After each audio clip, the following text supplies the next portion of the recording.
Good morning. This is All India Radio, Kohima. The morning news are read by Jonas Yantan. Nagaland government has constituted a parliamentary committee on Naga political issue comprising all the 60 members of the Nagaland Legislative Assembly and the 2 members of parliament from Nagaland. The core committee of the parliamentary committee is headed by Chief Minister Neiphiu Rio as the convener, while Deputy Chief Minister Y. Button and Leader of Opposition T.S. Zeliang are co-conveners, with Minister for Planning and Coordination, Land Revenue and Parliamentary Affairs Nipa Krono as the member secretary. The core committee includes 4 members from NTPP, 5 each from BJP and NPF, and an independent legislator. The parliamentary committee would discuss matters relating to the Naga political issue and play the role of facilitator in the ongoing peace talks between the Government of India and the Naga political groups. Nagaland's COVID-19 confirmed cases rose to 23,466, with detection of 116 fresh infections yesterday. The positive cases were detected from Tuensang 34, 26 Kohima, 19 Dimapur, 15 Mokokchung,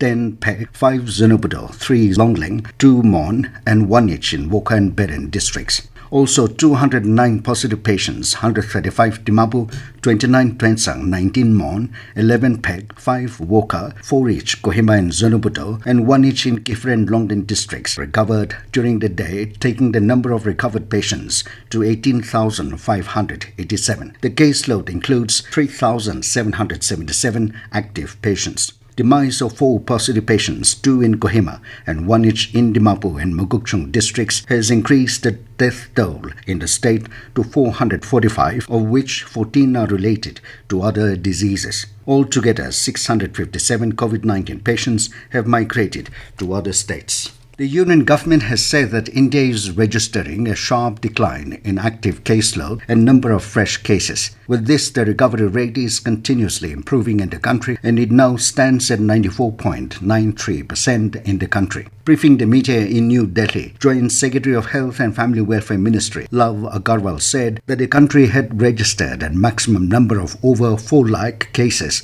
on 7th of May, and since then, daily cases are continuously declining in the country. He said almost 78% decline in cases has been registered as compared to the highest peak. The Union Road Transport and Highways Ministry has notified rules mandatory for accredited drivers training centers. These rules will come into effect from the 1st of next month. The ministry said this will help in imparting proper training and knowledge to candidates who enroll at such centers. The candidates who successfully pass the test at these centers will be exempted from the driving test requirements at the time of applying for driving license, which is currently being taken at a regional transport office. This will help the drivers in getting the driving license after completing training from such accredited drivers training centers.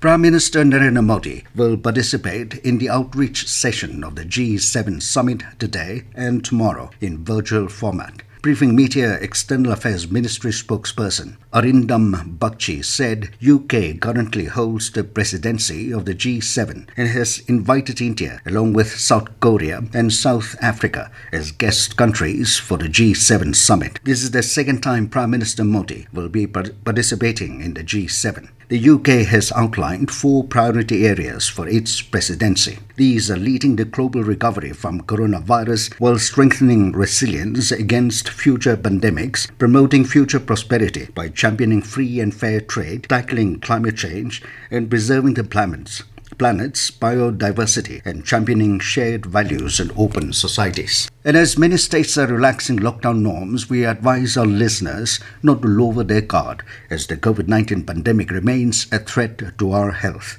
Please stay at home unless it is essential to go out, and continue to follow the 4 simple steps. Wear a face mask, maintain 6 feet for social distancing, focus on hand and face hygiene, and get vaccinated. For any COVID-related information and guidance, contact national helpline numbers 011-2397-8046 and 1075, and state helpline numbers 700-55-39653 and 1800-345-0019.